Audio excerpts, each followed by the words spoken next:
चिट्ठी लिखले हई घर छाठ हम करत बानी कैसे दौरा ले जाइम घाटे जीव डेराइल बा कि रउआ बहरा से घरवा जब ना कि रउआ बहरा से घरवा जब ना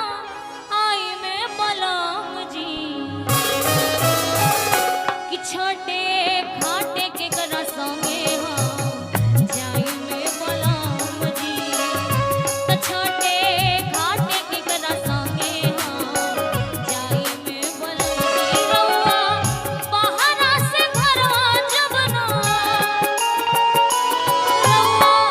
बहरा से घरवा जब ना आई में बलम जी कि छोटे घाटे के करा संगे हम जाई में बलम जी त छोटे घाटे के करा संगे हम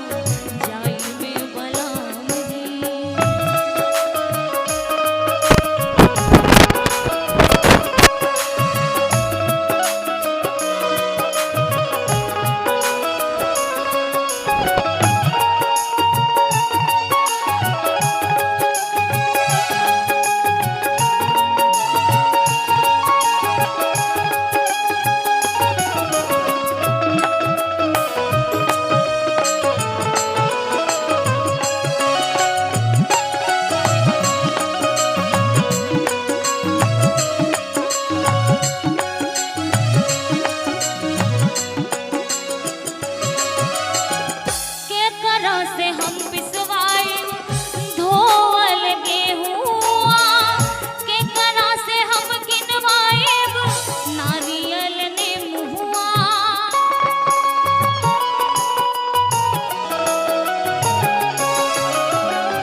बोलिए छठी मैया की,